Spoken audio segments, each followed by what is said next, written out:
introduce to you a couple of really outstanding professionals that are. First off, I'm going to introduce Pete. He is the director of our cancer center, and he's going to actually be introducing you to the newest leader at Lake Regional. So, Dr. Derby. Right, so, first of all, it's good to see some familiar faces, new faces as well. So we are extremely excited to be here today. I'll talk a little bit more about what we're doing at the Cancer Center at the Regional. I've been here, I came from MU Healthcare, so I've been here since January of 21, which doesn't feel like it's been that long ago, but it's been a minute. But it's been fantastic, and the community's been great, the hospital's been great. But the Cancer Center has really been growing a lot. There were some changes there right when I got there. We ended up getting a new provider, but the executive support and the community support has really been fantastic for us. And we've actually been able to grow quite a bit. And that's one of the reasons why this is Kathy first, just so kind of, but she'll get the chance to really kind of talk to you more about one of the most exciting things we've had at the Cancer Center for quite some time. So I will turn the stage over to her in just a couple of minutes, but I just wanted to kind of let you all know too what we do at the Cancer Center and kind of who we are. So first of all, we are a nationally accredited cancer center. So we're the same, we have the same accreditation, which measures our quality and our best practices as MD Anderson and Mayo Clinic. So they get surveyed and measured just like we do. And we've had that accreditation for quite some time, but it's something that a lot of people don't know. And so when we tell people, they think, wow, that's pretty impressive that you're measured at the same standard as some of the biggest places around the nation. So, but that takes day-to-day effort, that takes daily habits, but it also takes us to grow. Right, as those places grow, we have to grow. And we really expanded our team. So we used to just have one medical oncologist. So now we have Dr. Wahid, he's our main medical oncologist. And we now have a physician assistant and a nurse practitioner. So we've actually grown with 3 providers now instead of just the 1 provider. Just a short period of time, that's pretty impressive to do. And the goal really is to be able to serve you all faster and better and with the best care possible.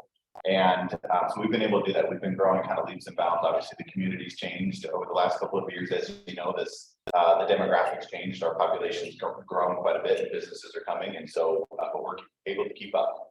But again, the executives are of the hospital are investing, and they see that growth. So we're just trying to get better for all of you for a lot of different reasons.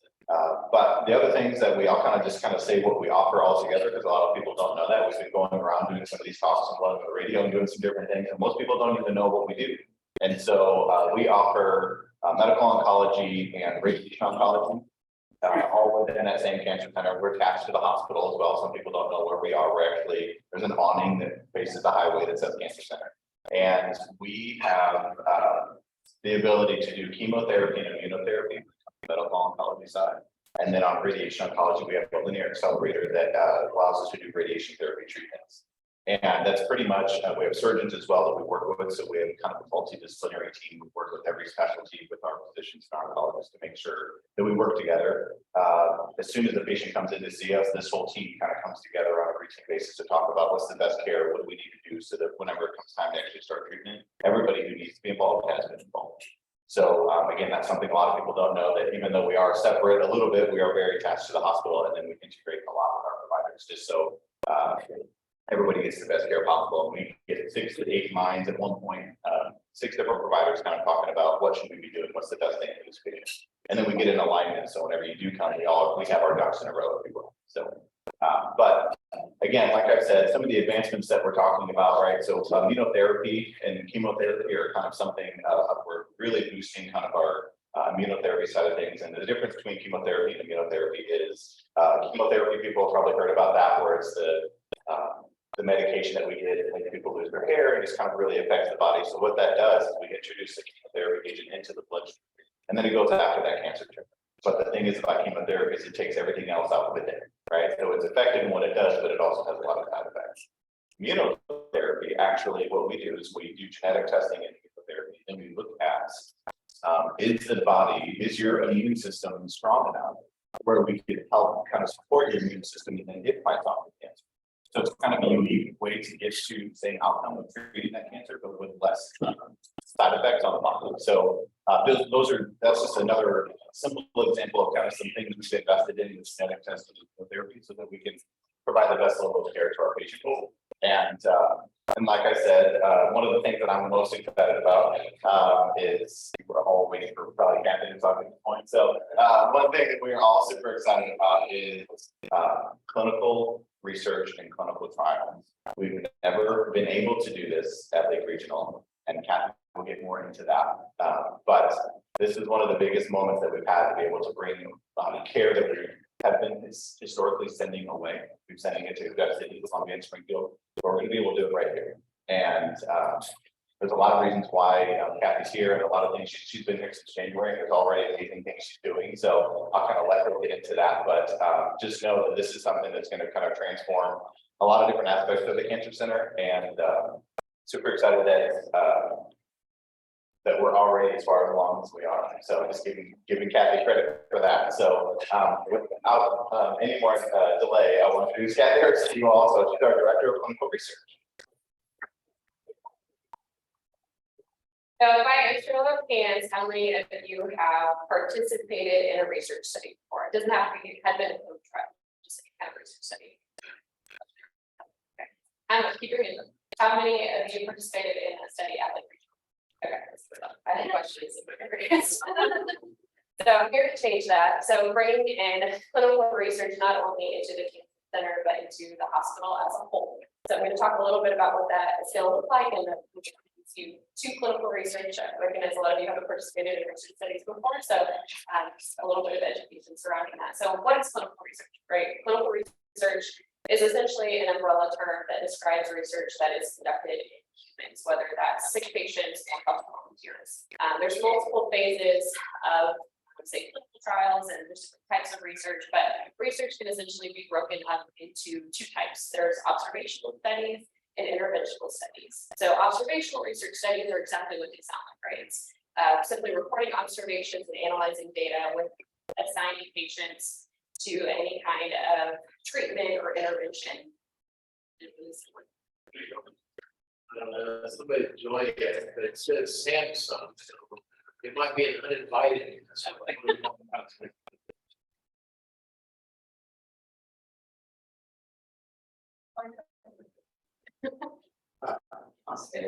Might be old Herbie.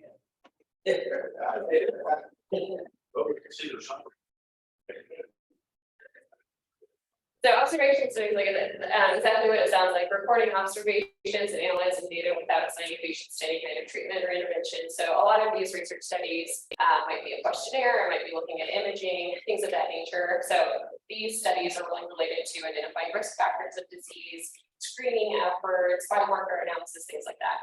Interventional studies, on the other hand, are more of your traditional clinical trial. These are where we assign patients to one or more treatments or interventions as we're looking at modifying one or more health-related outcomes, health or behavior-related outcomes. Regardless of what type of research it is, federal clinical research has many goals, right? We want to study trends, we want to develop new treatments, new medications, and we really just want to see how our genetics play a part in all of this. We know that, especially in cancer, people with different genetic mutations might respond differently to different chemotherapy treatments or immunotherapy treatments. So we really want to cater and personalize treatments as best as possible, and clinical research really accelerates that effort. So I know a lot of you are probably thinking, like, why Lake Regional, and why you think they're getting sent out for a clinical trial, and you think about going to NU or Siteman in St. Louis, or a larger academic center or a larger city, for example. But truthfully, research and clinical research, there's been a massive push in the clinical research and healthcare industries to get research efforts into the community setting. We know that about 85% of cancer patients in the U.S. receive treatment in a community setting, just like Lake Regional. And so bringing access and bringing those opportunities for research to a community setting is. So I'm going to take a poll. How many people do you guys think the American Cancer Society projects there to receive a cancer diagnosis just this year? You can just yell it out.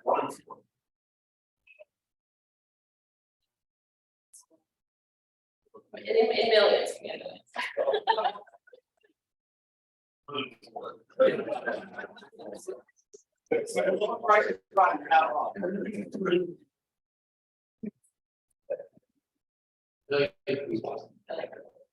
So it's actually 2 million, but it's still a lot, right? So think about assuming all of those people seek treatment, 85% of that, that's 1.7 million people, right? That's getting treatment and treatment opportunities in a community setting. And so limiting community hospitals and community treatment centers, cancer centers,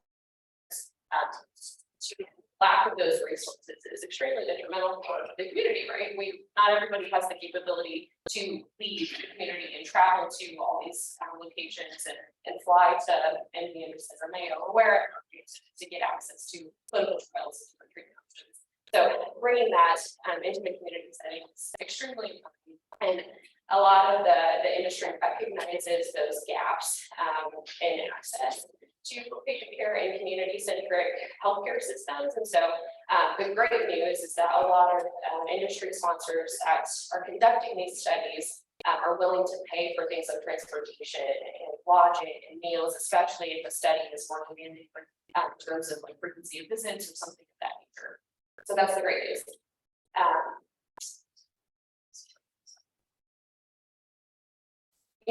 Bringing every research study is different. Clinical trials all look different. We might be testing a new drug, we might be testing a new combination of drugs. No two studies are really the same, but regardless, we are offering an opportunity that is not commercially available yet for patients. And so if you enroll in a clinical trial and benefit from it, you can say that you were one of the first people to benefit from it, right? Before it really goes out. And then if you don't benefit from it, that's still okay too. You're still contributing to the greater scope of scientific knowledge to potentially help other people in the future. The benefits are really twofold, especially with bringing in research opportunities into the community setting. Not only do patients benefit from the research, but the research benefits from the patients. Right, research, we want to be more diverse and inclusive, and bringing in research into the community setting is really introducing it into people who have had a variety of lived experiences and living conditions and different demographics. And so being more representative of that in a community setting is really important for research, accelerating research. So really my takeaway and my ask is just be curious. If you end up being a patient at the cancer center, or if you have a loved one or there's somebody that might be going through, might be a patient in the future or currently, and they're approached with a research opportunity, encourage them to ask questions about it. What are the potential risks? What are the potential benefits? What time commitment do they have to dedicate to this? Research is obviously a voluntary thing. It's a voluntary effort, but it is another opportunity and it is another treatment option for patients' care. And it's really allowing patients to have more autonomy and be more educated in their care. If you are being approached with a research opportunity, you're encouraged to ask questions and you're probably being introduced to a lot of information. And so that allows you to be more plugged into your condition and understanding about it, and then really knowing how to manage it. Do you have any questions? So when I think about clinical studies, Yeah. I've got this vision in my head, we got sitting in a room, a clinic setting, all this stuff. So I assume like somebody comes to the cancer center and they're diagnosed with a specific type of cancer, and you have access to 100 different clinical studies. You just try to enroll them in that individual study to share data with others.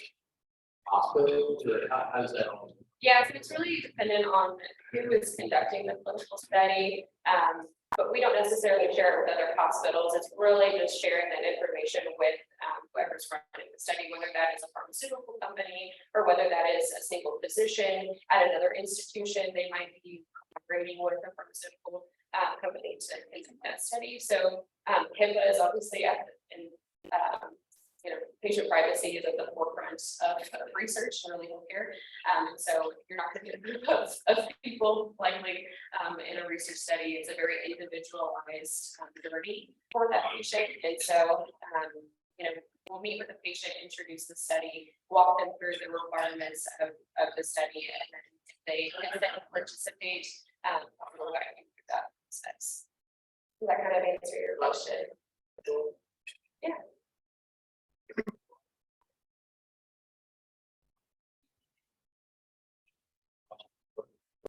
It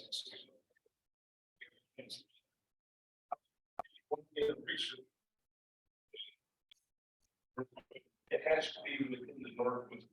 They don't involve themselves in research outside of Northwest.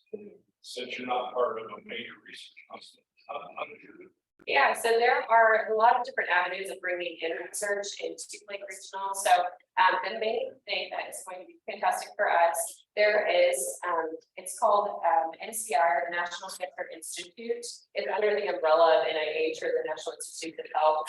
They have a specific program called the Community Oncology Research Program. And so it's really championing community-centric healthcare systems to participate in research. And so we are about to be accepted into that program, hopefully by the end of the summer. It's called Cancer Research for the Ozarks. It's the community that we are part of, and Mercy is part of the system. There's other community hospitals within Missouri and northern Arkansas, and I think one site in Oklahoma that's also part of this. But regardless, there's a set portfolio that we will have access to. That's a good mix of those observational and interventional studies. So it's not only allowing treatment options and clinical trials to be brought in for these patients, but it's also just introducing them to the concept of research. So those observational studies might be providing a genetic sample or a blood sample or something for us to look at different risk factors for different cancers, or then answering questionnaires so we get a better understanding of quality of life for cancer patients, then cancer care delivery, just all kinds of different things that are encompassed in that portfolio. So that's one avenue. Other avenues, I have a lot of pharmaceutical companies that are constantly approaching us saying, hey, we have a new drug, or this drug is going into the next phase of development. Would you guys be interested in clinical trial? And then my answer is the protocol and study design and things like that to see if it's feasible for us to accommodate it. And so that's another avenue. Investigator or physicians that are wanting to run a clinical trial, they're also welcome to do so within our walls. That's another avenue that how you think about. There's a lot of different avenues of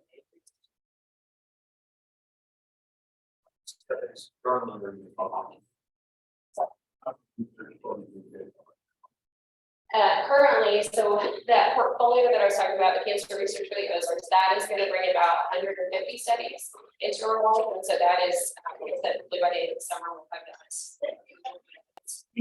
But currently have several trials coming in. It's less than 10 right now.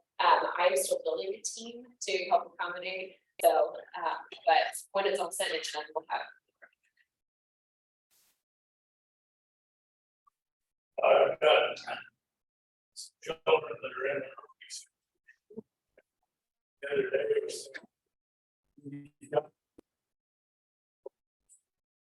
didn't have any insurance. He said he's got to wait until he's 67 before he gets government coverage. And I'm wondering if you've got any suggestions for what he ought to do to get if he needs help. Yeah, I think you can speak more to the screening and prevention process when and primary care on that sense. But as far as clinical research goes, a lot, and this is a big question that I get, is a lot of clinical trials and clinical research can free for patients. It's not intended to be coercive in that front. We obviously don't want to market it as a free, treatment option, especially for those that don't have insurance or don't have a primary care doctor or healthcare established, things of that nature. But it is another avenue for care, and a lot of times, patients are dedicating extra time to participate in a study. They might have questionnaires as part of the study that wouldn't routinely be part of their standard of care if they decided to go that route for treatment. And so there's some extra time invested with patients participating in research, and so we often compensate patients as well, so they might get a stipend for every questionnaire they complete, for example. So as far as research goes, it's most of the time it's free for patients. It's seldom anything gets insurance. Yeah, so as far as kind of the generalized care as well, so as far as what I recommend to your son, you said, right, is that there's patient financial services like every hospital and every clinic. So if he gets in touch with them, they'd be able to outline exactly everything. I think there may be a better solution waiting 6 to 7 truthfully. I don't want to promise anything because I'm not the one putting get a stamp on it. But there's a lot of different ways we can assist patients kind of get alignment with that, but also there are self-pay discounts. If for some reason there's no eligibility, I bet there is, but there's self-pay discounts that make it upfront so you kind of get to know the price of the service before you consume it, right? Because it gets heavy whenever you don't have insurance. So I would just again ask him to kind of talk to, call a primary care doctor if he has one, or just call and just try to call a hospital and ask for the patient financial services group and have them be able to kind of guide him so that he can get that insurance. Because again, putting something off like this, especially if you have problems, it's going to become harder to recover from that. So just nudge him to go ask more questions. You'll find a better solution. Yeah. And if I can just say one more thing, because I've had this chance to hear Kathy talk about kind of what she's doing and why it matters. But one of the undertones that has been consistent within her second day of being at the hospital, we had a patient who's getting chemotherapy, and we were just walking by. I was showing her literally people, and he said, "Hey," because we saw the news stories right on Facebook, and he said, "Hey, is there a clinical trial for me?" And he's getting treatment.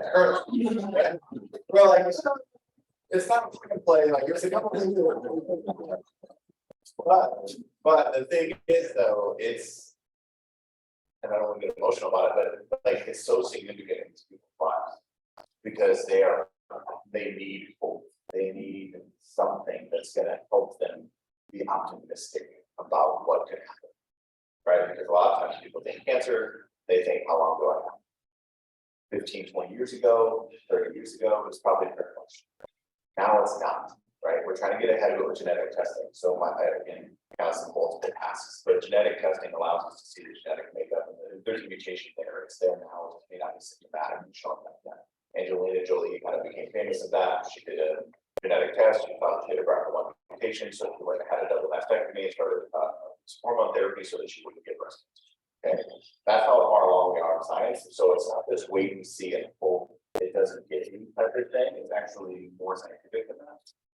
But also, if you do end up getting cancer, and this, and again, what Kathy, and the reason why I'm so passionate about it is like what Kathy's doing is we know what we know, because we use national guidelines. So they're called NCCN guidelines, which is the national guidelines that every facility uses. Again, I've worked with MD Anderson years ago. They use the same templates. The patient has this with this mutation, with this comorbidity, this is the best treatment, this is what it proves to be important, right? We're always analyzing that to see how effective it is, but that's what we follow. But what Kathy's bringing is a whole other option. Because if we know this is only going to give you 3 months of sickness, or we know it may not cure you, but we'll keep you comfortable with it. Kathy's working with these pharmaceutical companies to bring in another option, and the word I keep using is hope. Like, I know for sure what this is going to do for me. And if I don't like that outcome, or if I'm willing to take a chance, again, our goal is always to provide, never to test anything, it's to try to give people another option. Right, and that's what I'm so excited about, because up to this point, we haven't had that option. And so there was even another patient that called and said, "Hey, can you help me find something somewhere because I'm out of options?" Like that is such a powerful statement, and knowing that Kathy's getting that phone call, she works tirelessly, reading every protocol that I mean, I get lost in it. I was like, "Oh, I can help," and I read a couple sentences, and I was like, "I cannot help them."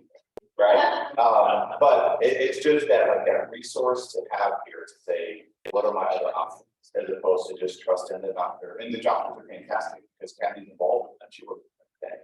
So that's the thing that I think is like the most energy giving about all this is it's providing that hope, giving people another thought of like, what if we tried this? What would that do for me? How can it give me more birthdays and more significant moments, memories with the people that we love the most? And that's what she's doing every day. She's never going to say that because she's too modest for that, but that's exactly what she's doing. She's passionate about it, and that's when patients can tell. I mean, she's working with site and trying to help the patient. I didn't get a trial here. She's working, multiple hours just to try to help the patient get treated at another facility because we don't have access to that trial. So it's just super powerful work that she's doing, and just really grateful, honestly, that we have the opportunity to do it here because it's going to transform a lot of different people's perspective around research being this lab environment, right? Like test tubes and labs. It's more like real life things that we're doing, and it's much more humanized and compassionate than most people think about. That's why I'm so excited to talk about this. So sorry for putting you on the line. No, it's not check if it's true. If it's true, it's just seeing it as it is, right, and seeing it. So, but that's why we're excited to come out to communities too, because if you guys even say, hey, you guys know we offer that, 9 out of 10 people will probably say, we talk about, right? And so it's like, we don't want to undersell this, and like, there's not really a mountaintop that we could shout it high enough from. That's why we're going on the radio later on today. To talk about it too, it's another mountaintop that we're shouting it from. But again, just the opportunity to be here with you all is meaningful for us, and we were excited, but we were talking about it all week, talked about it last week. But it's just really great that you're willing to do this, and I can tell all of you are engaged, and we just appreciate you guys caring as much as you do about the community and about each other. I don't want to help this little kiddo with his arm, I don't know if I can, but if I can get money or something, but like, this is like, effort like that inspires more effort to be, and that's what we're trying to do. Thank you very much.